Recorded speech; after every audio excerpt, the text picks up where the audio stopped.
It was accidental. I mean, I truly was an accidental entrepreneur. I left magazine publishing where I had had some level of success there and really enjoyed that work. Wanted to change, went into philanthropy, enjoyed that work as well. Went back into media, and it was around the time that magazines were really starting to have a difficult time. I thought to myself, how can I combine the things that I'm passionate about, take my skill set and my talent, and do something different? I had no clue what it meant really to be an entrepreneur at that time, but I started my company 11 years ago. The first big lesson came a year into it, and it was around finances because it wasn't planned. I didn't have a business plan. I didn't know what a P&L looked like. I didn't know what my operational costs would be because it was all kind of accidental, because it's not always so clear where you have X amount of dollars coming in one month and you still have expenses. So that was the biggest lesson. And that's something that I think a lot of entrepreneurs deal with constantly.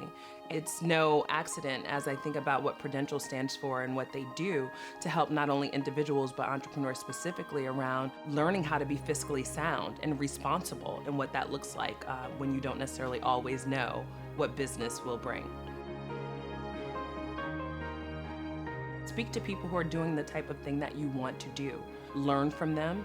Understand what not only the triumphs are, but you want to ask more about the challenges because no one talks about those things when you're thinking about entrepreneurship.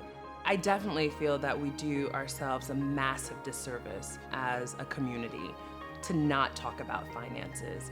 When you don't have those conversations, it can be a real hindrance in terms of how you develop behaviors and your practices. You have to be intentional about how you correct those things. At one point, I remember being afraid to talk about finances. It was one of those uncomfortable things because then you're like, well, is there enough? Is there not enough? And then there's shame associated with that too.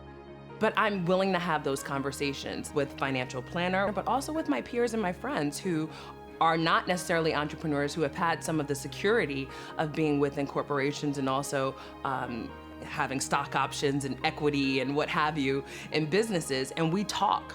We talk openly about negotiation processes. We talk openly about what the demand of goods should cost and what have you in services. So if you don't invest in your future, and by that creating your own 401k, you'll have to work forever. Entrepreneurship is not for the faint at heart. I think it's a highly glamorized idea. Growth is not always inevitable. It takes a lot of strategy and it takes a lot of work.